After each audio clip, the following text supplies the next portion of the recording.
안녕하십니까. 김어준의 뉴스공장 주말특근입니다. 저는 뉴스공장의 법무수석, 법무법인 동아내 사무장 이정렬입니다. 이번 한 주 안태근 전 법무부 검찰국장의 검사 성추행 사건이 계속 화제였습니다. 이름이 마음에 안 듭니다. 여검사 성추행 사건이 아니고요. 가해자 이름이 나와야죠. 안태근 성추행 사건입니다. 아무튼 현직 검사를 상대로 한 성범죄, 모두들 경악을 금치 못하셨을 텐데요. 검사라는 직위를 가지고도 어디에서도 도움을 받을 수 없었던, 그래서 더 힘들고 고통스러웠을 피해자에게 저도 진심으로 위로의 말씀을 드립니다. 그런데요, 목요일 저녁부터 이 사건이 이상하게 변해가고 있습니다. 가해자는 안태근 전 국장이고 최교일 자유한국당 의원이 사건을 은폐했었죠. 그런데 오히려 박상기 법무부 장관에게 화살이 향하는 모습이 나오고 있습니다. 박 장관이 가해자입니까? 어렵게 용기를 낸 피해자에게 도움을 주기는커녕 그 엄청난 고통조차 정치 문제화하려는 자들, 이들이야말로 또 하나의 적폐 세력이죠. 이들이 왜 이런 식으로 나오고 있는지 저는 이 문제를 계속 제기하고자 합니다.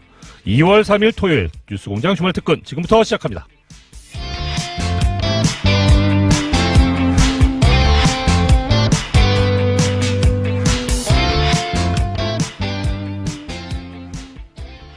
이번 주 주말특근 첫 번째 순서, 뉴스공장의 자타공인 최고의 코너, 정의당 노회찬 대표의 노르가즘.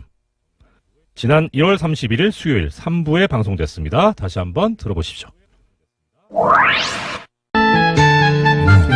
그리고 불이 돌아버렸네요. 재미있는 담소를 나누고 있었습니다. 정의당 노회찬 원내대표 나오셨습니다. 안녕하십니까? 네, 안녕하십니까? 자, 재미있는 담소는 무슨 내용이었는지 잠시 후에 등장할 겁니다. 자, 이번 주 가장 눈에 띄는 중요한 사건은 서지현 검사의 고발이자 고백입니다. 예. 법사위 소속이시니까 더군다나. 예. 이 사건 관련해서 이제 안태근 전 검찰국장이 가해자로 지목이 됐고, 예. 여러 가지 이야기 등장하고 있는데, 안태근 전 검찰국장하고는 또 부딪힌 적이 있으시지 않습니까? 예. 예. 박근혜 그 국정농단 사건 때, 그 당시 시점에, 네. 안태근 이 검사가 검찰국장이었어요. 네.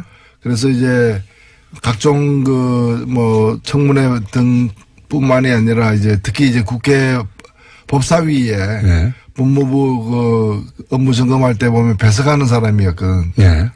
그래서 저하고 이제 부닥친 적이 있죠. 인사 예산을 다 담당하는 게 검찰국장이기 때문에 당시 뭐 그런 얘기도 있었습니다. 우병우 사단의 핵심 인물 아니냐. 네. 그러면서 이제 법사위에서 한번 부딪힌 적이 있는데 그때 저희가 법사위에서의 공방 녹취 잠시 들려드리겠습니다. 검찰국장 뒤에 계신데 이 LCT 사건에 대해서 청와대 민정수석실에 보고가 되고 있습니다. 기억이 없습니다. 뭐가 없다고? 기억이 없다고요? 야, 참. 보고한 사실이 없는 게 아니라 기억이 없다고요? 보고 안 했을 수도 있고요. 보고 안 했을 수도 있고요. 누가요? 아니, 제가 보고한 기억이 없습니다. 아니 보고 안 했으면 안 했으니까 보고했을 수도 있다는 얘기예요? 그따구로 얘기하는 거예요? 네? 답변을 그따구로 하는 거예요? 아니, 그런 기억이 없습니다. 아닌 건 아닌 것이고 모르는 것이지 기억이 없다는 건 무슨 말이에요? 막장입니다. 막장이에요. 영상으로 보면 굉장히 뭐랄까요. 한마디로 건방진 태도군요. 예. 그럼 뭐 내가 이렇게 말하든 저렇게 말하든 뭐 아무 상관없어. 예, 저 상황이 예. 이제 제가 원래 지적하려고 했던 것은 LCT가 아니었고 예. 박근혜 대통령이 자신에 대한 여러 가지 케이스 스포츠처럼 미르재단 의혹이 이제 컸을 때 예. 거기에 대해서는 한마디도 안 하고 엉뚱하게 롯데 그룹 비리 수사 제대로 해라 엉뚱한 얘기를 하길래 예. 그럼 저 롯데 얘기는 왜 갑자기 튀어나오냐 예. 저거는 검찰에 보고를 했느냐 사실은 비공식적으로 법무부에서 청와대와 내통하는 공식 창구가 예. 관례적으로 검찰국장이에요. 예. 검찰국장의 창구인데 그래서 검찰국장에게 그럼 LCT 사건은 당신이 보고해서 저 대통령이 저렇게 얘기하냐. 예. 라고 이제 제가 이제 물었던 거예요. 그러면 보고 안 했다가 잡아떼거나 보고 또 시인해야 되는데 기억이 안 난다. 이 얘기는 뭔가 하면은 뭐 너한테까지 내가 굳이 얘기해야 되냐 뭐 이런 태도예요. 그렇죠. 저 태도는 뭔가 하면은 저게 그냥 장관도 저한테 저렇게 답변을 못해요. 국회의원에게. 네. 근데 장관도 아닌 그 휘하에 있는 사람이 저렇게 얘기했다는 거는 굉장히 자기가 백이 든든하다라는 나중에 밝혀졌지만 우병우하고 수개월 동안 1000통에 가까운 전화 통화를 한 사람이에요. 바로 이분입니다. 예. 기억하실지 모르겠는데 우병우 전 민정수석과 법무부 검찰국장이 뭐 1000통 이상 전화를 했다. 요 내용을 기억하실 수 있어요. 그 당사자가 지금 이 사건, 예, 서검사 사건의 바로 가해자인 겁니다. 예. 그러니까 그냥 검찰국장이 아니라 청와대 핵심가 이게 그렇죠. 뭐 나를 어떻게 건드려? 예. 장관 위에 있는 사람이다. 뭐 이런 나를 바로 그 말씀이죠. 예, 나를 어떻게 건드려? 근데 뭐 노회찬 의원이 당시 법사위에서 보고했어요. 그랬더니 뭐 했을 수도 있고요, 안 했을 수도 있고요. 이런 거 아닙니까? 그런 거죠. 당신이 뭘 하려고 그래? 이런 거 아니에요. 예. 그러니까 저는 저 때 이제 느낀 것이 우리나라가 태형이 없지 않습니까? 예. 저도 태형을 반대하는데 이 경우를 보면서 정말 태형이 필요하다 이거는 몹시 쳐라 이제.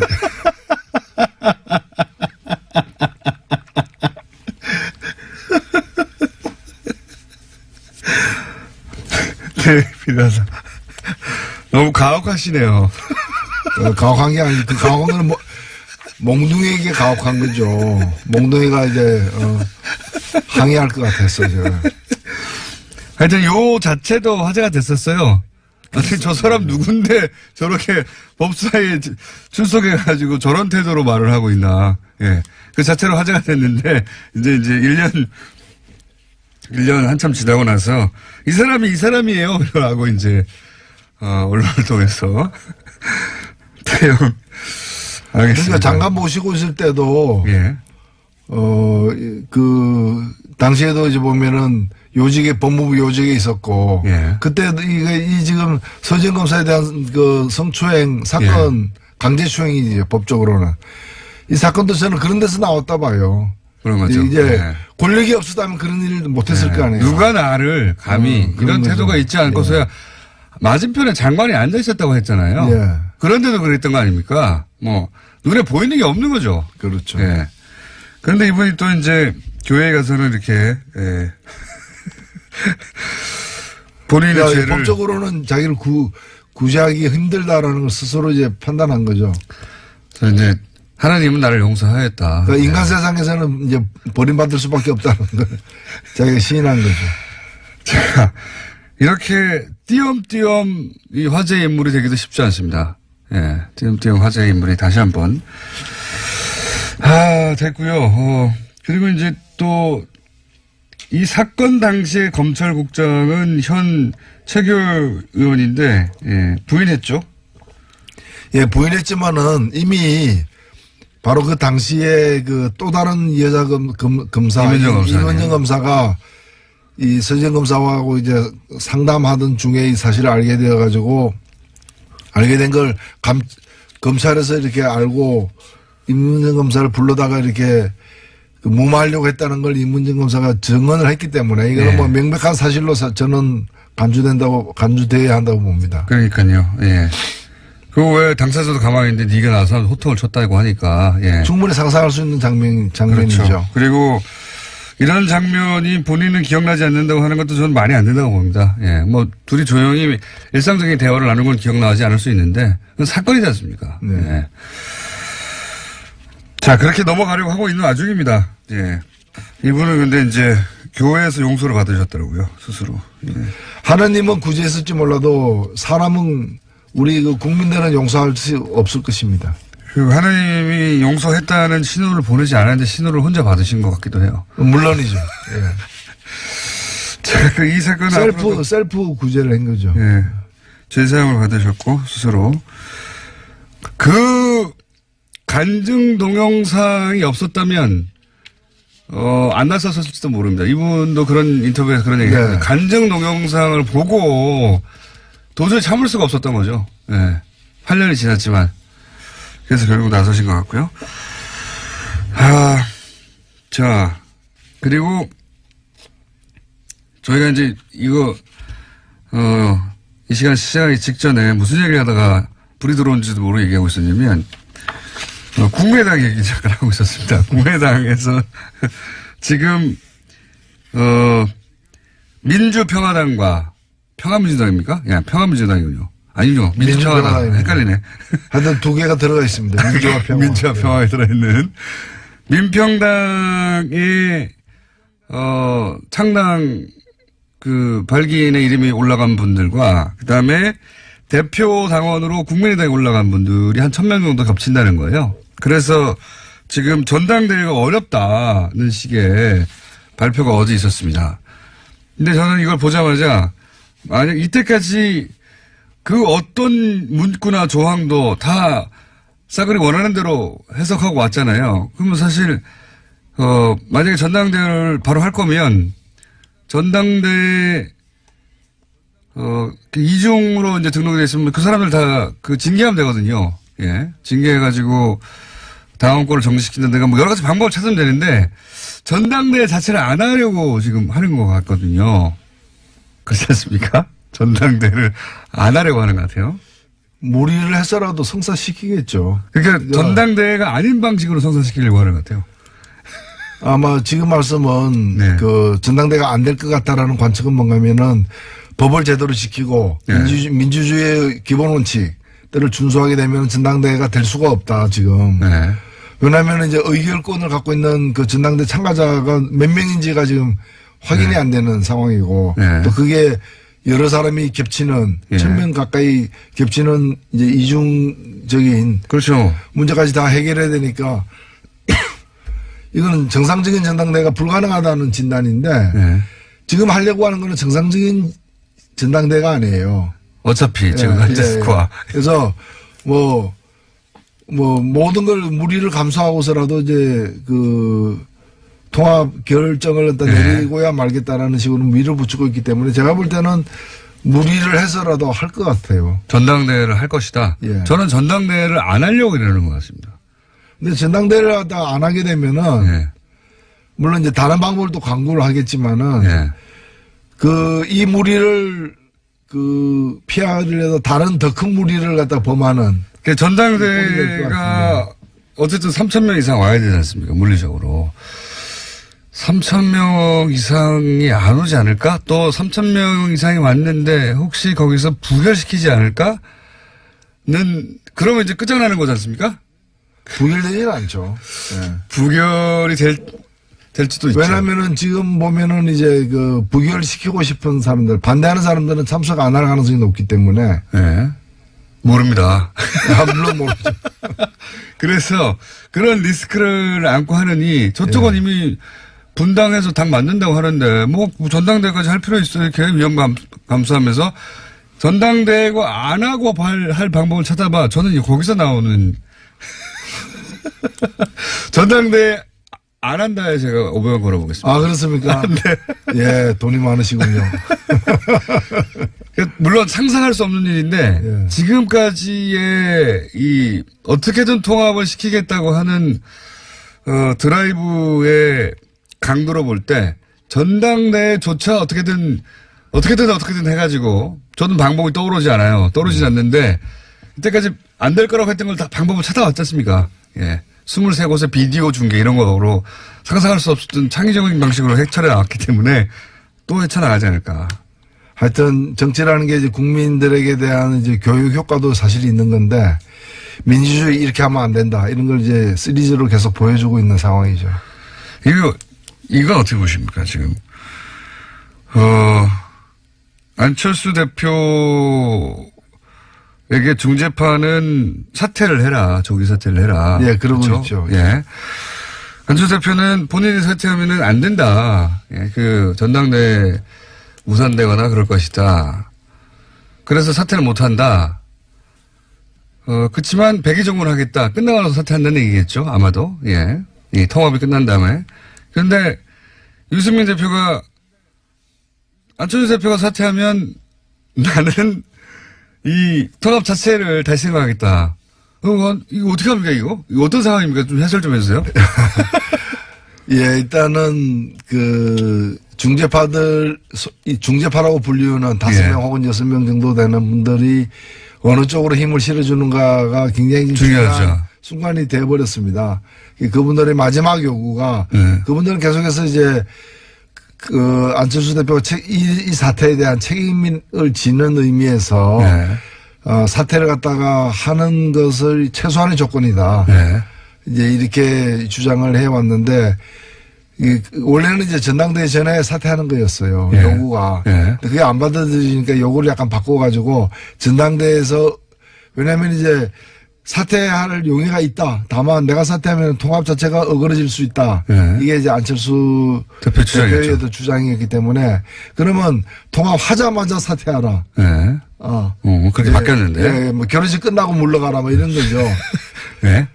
그렇게 하니까 이제 그걸 받아들였어요. 일단은 중재파와의 어떤 접촉에서는 받아들인 것 같아요. 그리고 이제 근데 그게 대해서 이제 유승민 대표가 그러면은 이제 이건 난 다시 생각하겠다. 이 결혼을 뭐. 다 나가리 뭐 이런 상황이 되는 거죠. 왜냐하면 유승민 대표 입장에서는 그렇다면 본인이 예를 들어서 국민의당 쪽에서의 누군가 대표 나와야 되니까 대표는. 그럼 본인과 뭐 박주선 의원과 같이 쓴다든가 이런 상황은 본인은 받아들일 수 없다 이런 거겠죠. 지금. 그리고 거기는 지금 9명밖에 안 되지 않습니까? 물론 이제 국민의당이 몇 명이 참갈지는 여전히 미지수이긴 하지만은 국민의당보다도 3분의 1 이하로 적은 수기 때문에 이 통합의 파트너가 잘 버텨주지 않으면은 거기 가서 이제 묘하게 되는 상황이죠. 그래서 그리고 또 하나는 뭔가면은 안철수 대표는 물러났는데 왜 당신은 안 물러나냐.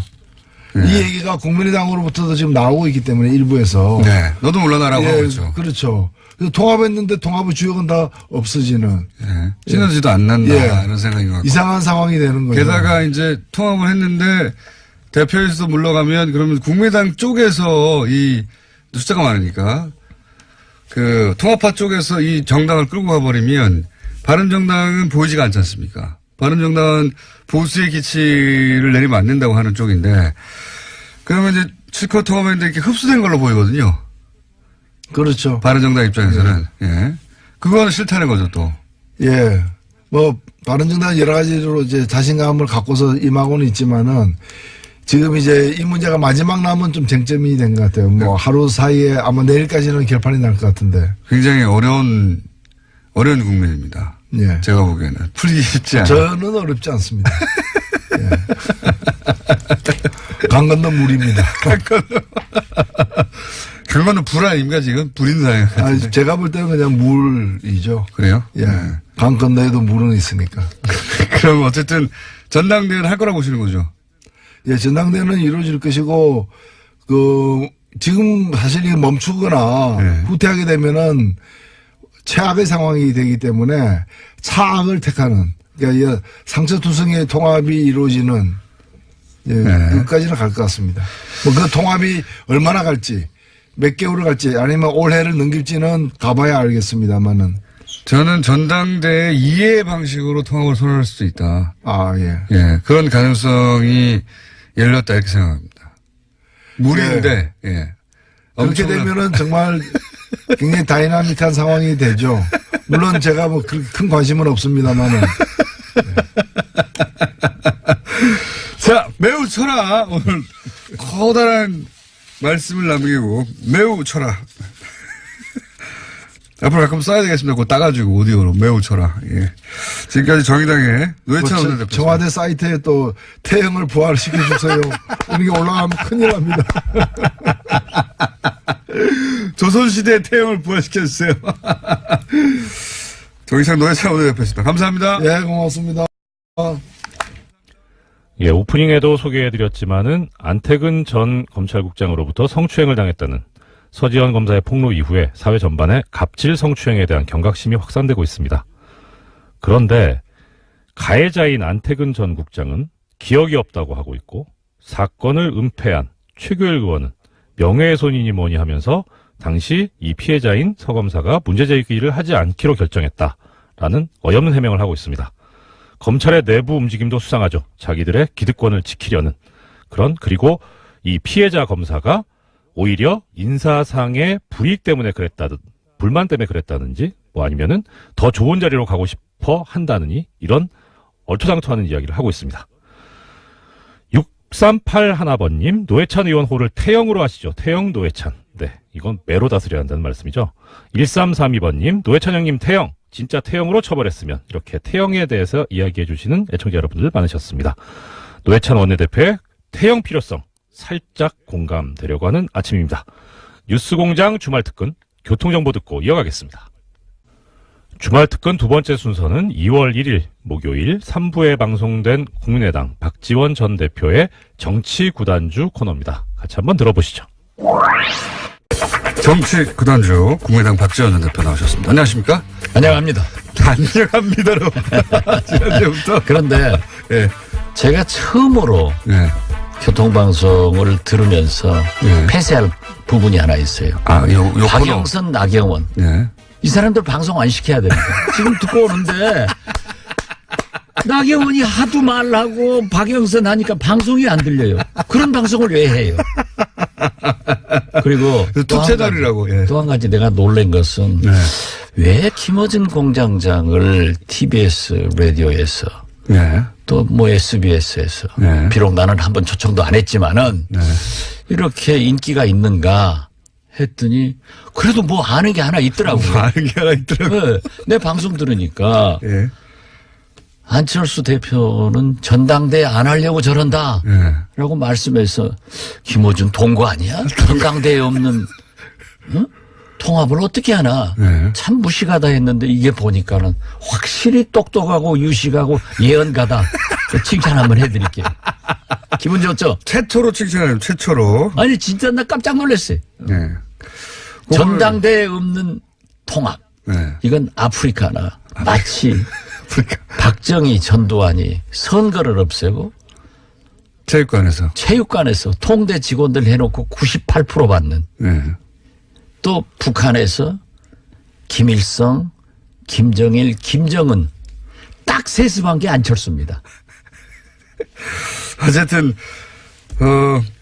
정치인들은 이거는 불가능하다고 다들 얘기하더라고요. 예. 이건 아니죠. 정당법 19조에 예. 정당의 통합과 해산은 전당대회에서만 할 수 있는 거예요. 그렇게 다들 알고 있고 네. 그거를 그런데 안철수 대표가 어떻게 김정은을 욕하죠? 병원 그대로 하는데? 어제 노회찬 대표도 그거는 뭐 안 된다고. 예. 그건 안 되죠. 안 된다고 하시는데 저는 전당대회 없애려고 하는 거다 딱 보면 모르겠냐고. 그런데 뭐 가야 그런 거라도 아니까 여기서 그런 거라도 아니까. 이제 내가 그 자리 달라고 얘기 안 할게요. 그냥 마르고 닳도록 하세요. 근데 이거 진짜 우리 전당사의 길이 기억되겠죠. 오, 전당대회 없이. 전 세계 전무후무하죠. 박정희, 전두환, 김일성, 김정일, 김정은, 아프리카의 뭐 촌배 이런 사람들 촌배. 야, 근데 이제 그 전당대회가 아마 성원이 안 되거나 3천 이상 못 모으거나 아니면은 통과가 안 되거나 그런 리스크를 굳이 져야 되느냐 이렇게 생각했을 것 같고, 그런데 이제 정당에 계셨던 분들은 모두 반대했겠지만 안철수 대표는 상관이 없다고 생각했을 거라고 저는. 예. 그런데 그걸 해왔던 걸 보면. 예. 민주평화당도 그래서 역시 이상돈 목 잘린 전당대회 의장은 이해를 하더라고요. 전당대회를 하건 하지 말건 대표당원을 어쩌건 그냥 놔둬버리면 되지. 저렇게 뭐 간섭하니까는 엄포 놓으니까 저런 짓 해서 어제 언론에 보세요. 하루 종일. 이건 무리순 진짜 무리sun. 안철수의 새정치는 제가 이미 조종을 울렸다. 이거는 두고두고 본인의. 예. 이거 이제 끝났죠. 서울시장? 구청장도 안 돼요. 어쨌든, 안철수 대표 정치를 하는 한 이 사안은 계속 꼬리포처럼 그렇죠. 달라붙겠죠. 우리 정당사의 길이 기록될 거예요. 용팔이 전당대, 정우갑 전당대, 안철수 전당대도 없는 전당대.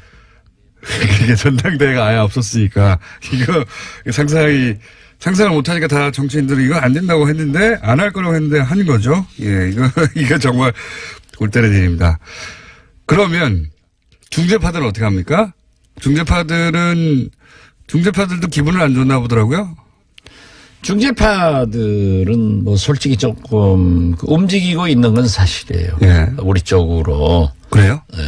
근데 민주평화당으로 오겠다고 하는 사람들도 몇 사람 계시고 아직도 계산하는 사람들도 계시는데 저는 그렇게 생각합니다. 정치인, 지역구 의원은요. 거듭 말씀드리지만 자기가 중요한 게 아니에요. 유권자, 민심이 중요한데 지금 다 호남 지역구 아니에요? 10명 모이면 8명에 9명이 안철수 요구하는 재미로 지금 호남에서는 살아요. 그렇기 때문에 못 갑니다. 가더라도 다음 선거가 위험해요. 그래서 어쨌든 고민을 하고 있겠지만 결국은 뭐 시간의 문제일 뿐 합류하게 될 것이다. 저는 그렇게 봅니다. 민주평화당에. 민주평화당은 어떻게 됩니까 그러면? 창당 잘 되고 있나요?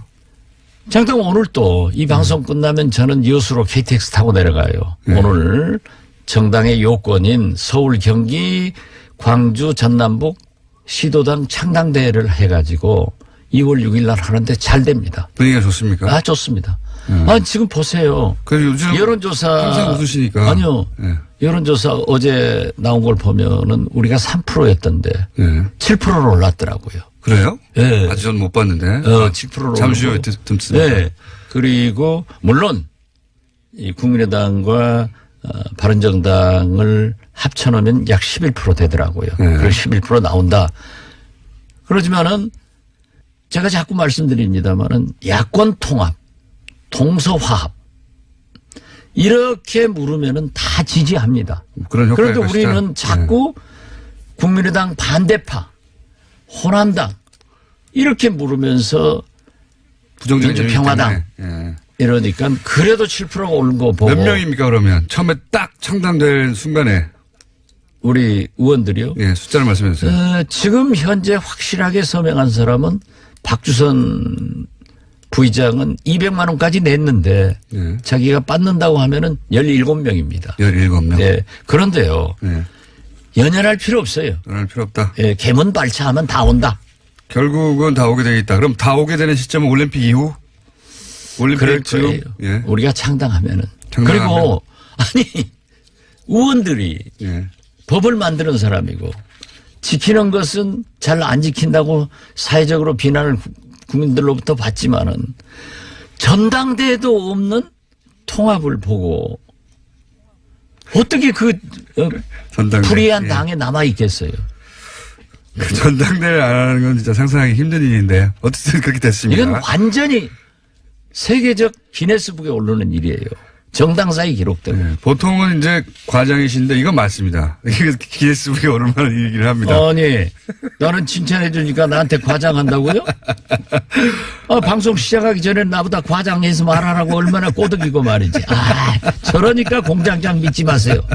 청취자 여러분, 박지원을 믿으세요. 자, 그런데 최근의 뉴스로는 김대중 전 대통령 뒷조사를 대북 공작금으로 했다. 이 뉴스도 계속 타고 있습니다. 저는요. 네. 어제 SNS에다도 페이북에다도 올렸습니다만은 땡큐 MB입니다. 땡큐 MB. 진짜 이번만은 MB한테 감사하고요. 어떤 의미에서 감사합니다. 왜냐하면요. 네. 지금도 이 보수 우파 일베들이 김대중 대통령이 수조 가지고 있다. 뭐 미국에 숨겨놨다 말. 뭐 많죠? 미국에 있다. 부동산이 있다. 박지원이 어쩐다. 측근들 어쩐다. 심지어 뭐 권노가 어쩐다. 네. 별 얘기를 다 하거든요. 네. 그리고 SNS에서 볼 수가 없어요. 댓글 달고. 그러는데 MB가 국정원 시키고 2년 동안 털었는데도. 국세청장 시키고 예. 미국 IRS 알아요? 제일 강력하죠. 거기는. 모르면서 아는 척하지 마. IRS는 미국 국세청을 말하는 거예요. 그러니까 제일 강력하죠, 제 말은. 강력하죠. 예. 거기 못 빠져나가죠. 한국계 직원한테까지 뇌물을 주어가지고 찾으라고. 2년간 예. 소위 데이비드슨 예. 공작이라는 미명 아래 김대중 은닉 재산과 측근들을 뒤지고 또 연어라는 공작 이름으로 노무현 대통령 재산 찾았는데 예. 아무것도 없다. 안 나왔다. 예, 안 나왔다. 국정원과 국세청이 인정해 준 거죠. 인정하고 미국 IRS까지 인정해 줬으니까 이제 제발 그 모략 좀 하지 마라. 그런 의미에서 제가 없다고 하면은 안 믿을 건데 MB 꼬붕들이 전부 댓글 달거든요. 그 사람들이 해서 했기 때문에 저는 어제 저녁에 국정원 3차장 또 국장 이현동 국세청장은 검찰 조사받았고 구속영장 나왔는데 나는 재판부에서 이분들은 좀 용서해 줬으면 좋겠다. 얼마나 고마운지 모르겠어요. 하긴 그 얘기를 뭐 한 20년 가까이 들으셨죠? 아니요. 아니 최근에도 그랬지 않습니까? 그러니까요. 계속 듣고 계시죠. 우리 이호 여사님이 신한은행에서 하루에 2조 3일 걸쳐서 6조를 인출했다고 그러는데 그것도 현금으로. 현금으로. 아니 우리나라 은행에서 하루에 현금 2조 6조를 인출하면 은행 문 닫아요. 그러니까요. 그래도 그걸 또 믿어요. 그리고 미국에 부동산이 있다. 저도 몇 번 털렸지만은 저 같은 사람이야 뭐 털려도 하지만은 그래. MB는 DJ 노무현이 그렇게 미웠을까요? 본인이 그렇게 이제 차명으로 이렇게 보유한 것들이 많다 보니까 자기가 도둑질가 했으니까 남도 그렇게 하는 걸로 알고 보세요. 이번에 다스 창고에다가 노무현 대통령 가지고 봉하러 갔다고 난리 났었잖아요. 그런데 자기는 갔다가 지금까지 숨겨놓고 있더라고요. 그러니까요. 그래가지고 염치 좋은 게 그거 돌려주라고. 그게 말이 되는지. 아무튼 이건요. MB는 진짜 잘못 안 한 것을 찾아내는 것이 훨씬 빨라요. 잘못 안 한 것을 찾아내는. 그러나 진짜 고맙죠. 예, 아직까지는 소속이 국민의당 박지원 대표였습니다. 저는 당원권 징계 먹어서 아무것도 아니에요. 그렇게요? 그럼 제 명함도 다 바꿔버렸어요. 그러면 지금 무소속입니까? 아니. 공중에 떠 있는. 아직은. 징계당한 그러면. 국민의당에서 징계당한 박지원 전 대표였습니다. 그래도 훨씬 잘 나갈 박지원입니다. 감사합니다. 예, 감사합니다. 청취자 여러분, 제가 몇 마디 이야기를 좀 들었는데요. 요즘에 뉴스공장 스태프들이 애로사항이 참 많다고 합니다. 이 뉴스공장이 워낙 인기가 많다 보니까 고정을 하고 싶다는 민원이 너무 많다고 합니다. 이게 다 이 박지원 전 대표의 정치구단주라던가 노회찬 대표의 노르가즘이라던가 이런 프로그램들이 꼭지들이 다 흥행한 덕분 아닐까 싶은데요. 고정 아무나 하는 거 아닙니다. 예, 저도 아직 비정규직인데 어딜 넘보려고. 그렇더라도 애청자 여러분들의 또 여러 각종 민원을 여러 통로로 또 귀를 열고 듣고 있는 이 뉴스공장. 편성을 늘려야 할지 아니면 주말 특근이라도 확대 편성해야 될지 이 스태프들의 고민들이 많이 늘어나고 있다고 합니다. 고민 중입니다. 우리 애청자 여러분들께서 참여하실 수 있는 방법이 여러 가지 있습니다. 샵 0951 50원 유료 문자를 이용하시거나 카카오톡 TBS 친구 맺기를 하시면 무료로 의견을 보내실 수 있습니다. TBS 게시판, 팟빵 게시판, 페이스북 김어준의 뉴스공장에 의견을 주셔도 좋습니다. 주말 특근 마지막 순서는 김진애 박사의 도시 이야기입니다. 남영동 대공분실 건물의 아픈 역사와 현재에 주는 의미에 대해서 짚어주셨죠. 2월 1일 목요일 4부에 방송된 내용인데요. 다시 들어보시죠.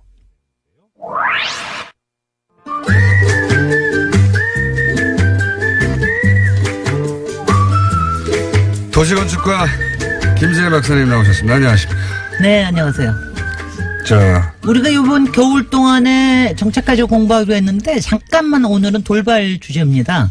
그래서 영화 1987이 좀 상영 중에 이 얘기를 하는 게 좋을 것 같아서 오늘 좀 긴급하게 들고 나온 게. 피크에서 약간 내려오긴 했지만 지금.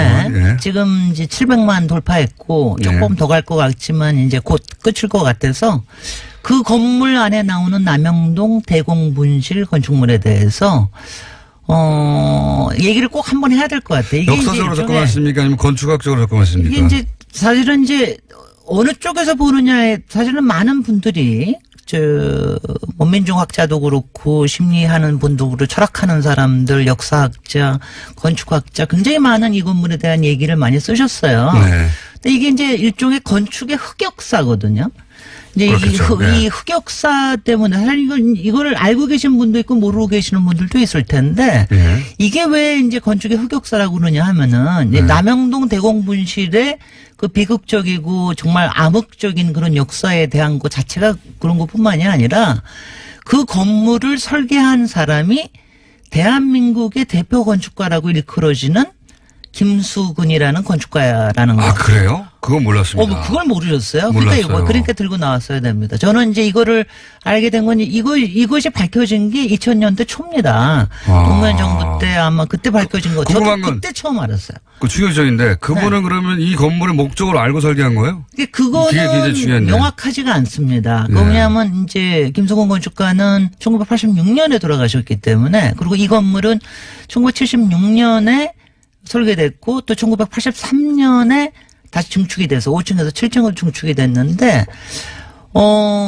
이 안에 이게 얼마나 공포를 자극하느냐는 영화에도 잘 표현이 되어 있지만은 일단 뺑뺑 돌아가는 계단 뭐 이런 거. 나선 계단. 네. 그다음에 이제 정말 블랙하우스예요. 시커먼 이제 전벽돌로 지어져 있고. 그냥 정보기관에 쓸 건물이다 이렇게 생각하고 만드신 건가요? 아니면 진짜로 이 목적을 알고 만드신 그러니까 건가요? 당시의 건축 허가 도면에는 남영동 오피스라고만 그것도 영어로 써 있다고 그래요. 근데 이제 이걸 아셔야 되는 게 뭐 당연히 그때는 내무부에서 발주한 프로젝트인데 하지만 오피스 건물처럼 안 돼 있잖아요, 내부가. 내부는 실제로 오피스처럼 돼 있습니다. 아니, 제 말은 뭐냐면 나선형 계단이라든가 물론 뭐 나중에 해석을 그렇게 해서 그럴지 아니 모르겠어요. 그러니까 이제 이렇게 좀 저걸 해볼게요. 제가 처음 이걸 들었을 때는 저도 이건 모르고 했을 거다. 네. 그다음에 이거는 그다음에 인테리어를 얼마든지 바꿀 수가 있잖아요. 그렇죠.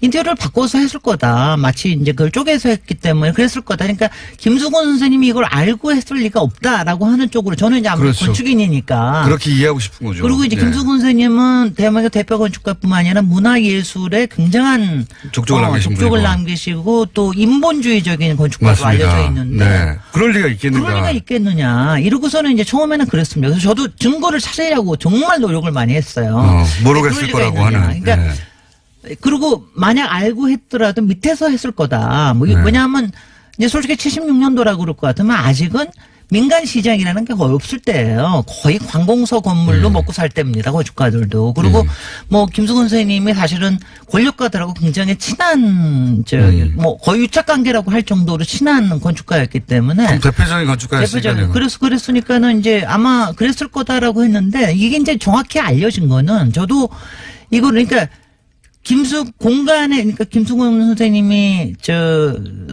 운영하시던 건물 설계사무소 이름이 공간인데 네, 알고 있습니다, 저도. 공간에서 설계했다는 건 확실해졌어요. 네. 더군다나 특히 2012년에 그때 이제 임수경 의원이 모든 대공보안 분실에 대해서 모든 조사를 하고 도면을 받았어요. 국회에서. 네. 그때 국회에서 저도 처음으로 받은 도면을 봤습니다. 네. 이거는 이제 도면을 도면에 보니까 정확히 표시가 돼 있습니다.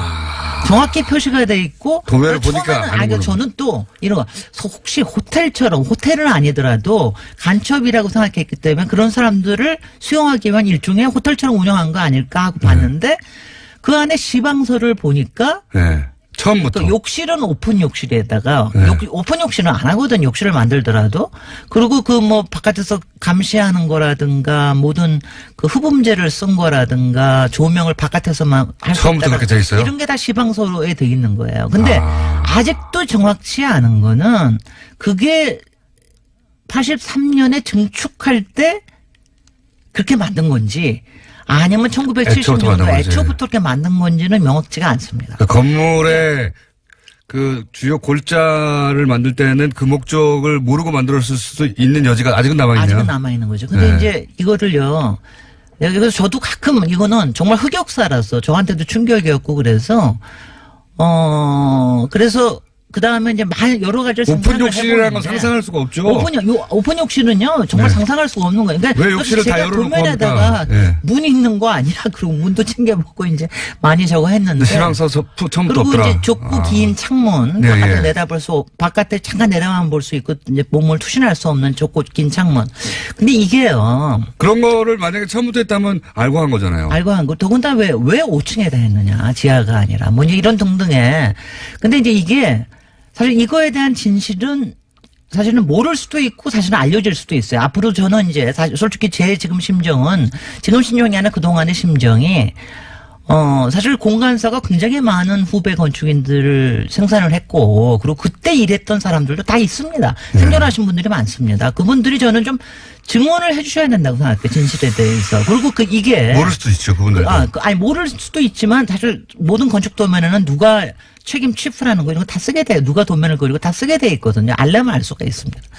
그리고 나서서 왜냐하면 이런 거는 이런 흑역사에 대한 거는 명확하게 해야 된다라는 거 하나. 그다음에 또 하나는 이게 이제 그 많은 그 학자들이 분석을 하면서 이게 지킬거 하이드 같은 거다. 이게 이제 왜 더군다나 이제 제가 건축인으로서 굉장히 이 딜레마에 빠지는 건 뭐냐면은 여기 나온 어휘들. 건축 어휘들, 그러니까 전벽돌이라든가, 좁고 긴 창문이라든가, 둥근 입구라든가, 나선형 계단이라든가, 이런 건축 어휘들이 있잖아요. 옵티콘 장상학. 네네. 그게 이제 그런 것들이 사실은 김수근 선생님이 설계하시고 우리나라의 최고 건축물이라고 하는 공간사옥에서도 다 나오는 것들입니다.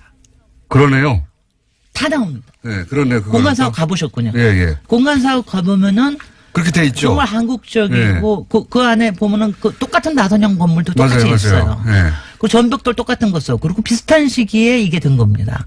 그러니까 제가 이제 이거를 생각하면서 이제 딜레마를 많이 느끼는 거죠. 건축인으로서 사실 일반 시민들도 이게 어떻게 사용되느냐 하는 거에 따라서 공간의 어휘라고 하는 게 굉장히 폭압적으로 또는 굉장히 문화적으로 쓰일 수 있다라고 하는 이 딜레마. 그렇지만 그렇게만 절대로 이해가 안 되는 게 그 욕조를 문 없이 다 보이게 만들어 놓는다든가 창문, 그러니까 사람이 사는 곳인데 창문이 그렇게 좁을 수가 없잖아요. 그렇게 만든다든가. 창문을 좁을 수도 있기는 있죠. 그거는 있기는 있는데 저는 근데 하여튼 그렇게 욕조를 아니요. 그러니까 뭐 저기적으로 건축적으로 뭐 그런 건물은 사실 많아요. 뭐 센터 사옥에서도 그렇고 많이 좋아하는데 하여튼 분명히 공간의 손을 거쳐서 이게 나왔다고 하는 건 확실하고요. 그걸 결합하면 방음제라든가 이거 다 결합하면 바보가 아닌 이상. 그게 시방서라는 거. 시방서. 그러니까 그걸 다 결합하면 바보가 아닌 이상 그 목적이 머리에 떠오르잖아요. 건축가라고 하는 거는 사실은 누가 어떤 팀장이 그거를 실무를 맡았건 간에 마지막에 대해서 책임지는 게 건축가입니다. 근데 이런 책임감에 대해서 그야말로 지킬과 하이드 같은 일을 했다라고 하는 거. 그러니까 대한민국의 대표적인 건축물, 가장 최고의 작품이라고 하는 작품과 그다음에 정말 흑역사적으로 가장 암흑의 건물이라고 하는 이 남영동 대공분실이 같은 건축가의 손에 의해서 또 비슷한 건축 어휘에 의해서 만들어졌다고 하는 이것이 참 그렇습니다. 그래서 지금 이거 들으시는 분은요. 여기에 대한 어떤 심판을 내리기 전에 일단은 굉장히 많이 들어가 보시기 바랍니다. 대공분실에 가보시고요. 그리고 저는 사실 지금 이제 대공분실, 남영동 대공분실 같은 경우에는, 박종철뿐만이 아니라, 열사뿐만이 아니라, 김근태 거기는 515였거든요. 그러니까 이런 역사가 있는 데를 지금 경찰 인권센터로 바꿔서 이용을 하고 있지만 앞으로는 역사적 공간으로, 좀 오픈을 해야 된다. 그 다음에 또 하나. 그 공간 사옥에는 지금 담쟁이들을 굉장히 많이 있어서 더 이렇게 풍부하게 만들어지는데 저는 이 건물에도 좀 담쟁이를 좀 올려야 되는 게 아닌가 뭐 하여튼 이런 생각도 한편으로 하고 있고 굉장히 여러 가지 점에서 알겠습니다. 시민들이 생각하기에 굉장히 좋은 건축물이자 건축의 흑역사. 생각할 거를 많이 주는 건축물이네요. 그렇습니다. 여기까지 하겠습니다. 김진애 박사님이었습니다. 고맙습니다. 안녕. 안녕. 영화 1987이 누적 관객 수 700만 명을 돌파했습니다. 머지않아 극장에서 사라질 텐데요. 0048번님께서 보내주신 문자 하나 소개해드리겠습니다. 아주 절절합니다. 남영동 대공분실이 경찰청 인권센터로 운영되어 공휴일 시민들의 방문이 원천 봉쇄되어 있습니다. 뿐만 아니라 박종철 기념관 맞은편 전시실에 독재 정권의 인권보호 치적을 전시해 놓았습니다. 일본이 군함도를 관광지로 만드는 것과 다름없는 어처구니 없는 일입니다. 역사적 유물은 보존되어 후세의 교훈으로 남겨야 합니다. 이미 고문실이 많이 훼손되어 있습니다. 고문실을 멋대로 개조해서 역사적 현장을 훼손하는 것은 있을 수 없는 일입니다. 고문치사의 가해자인 경찰이 운영하는 남영동 대공분실을 시민에게 넘겨야 합니다.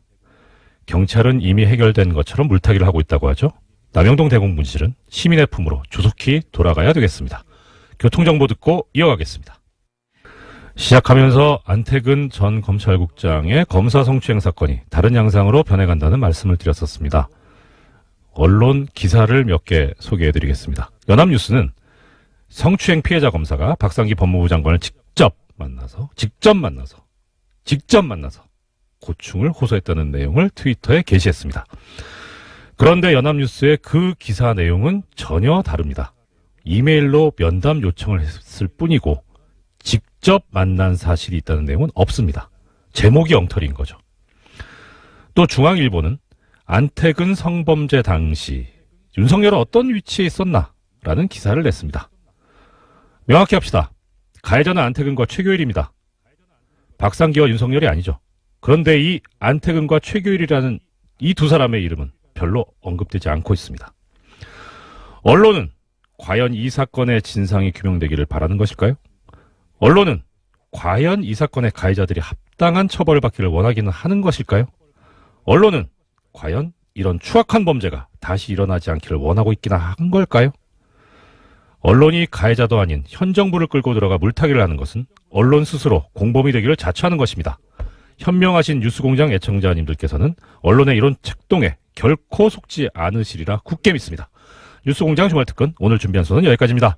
지금까지 제작의 정경훈, 노소정 PD, 이미지, 이윤정, 박지혜 작가가 함께했습니다.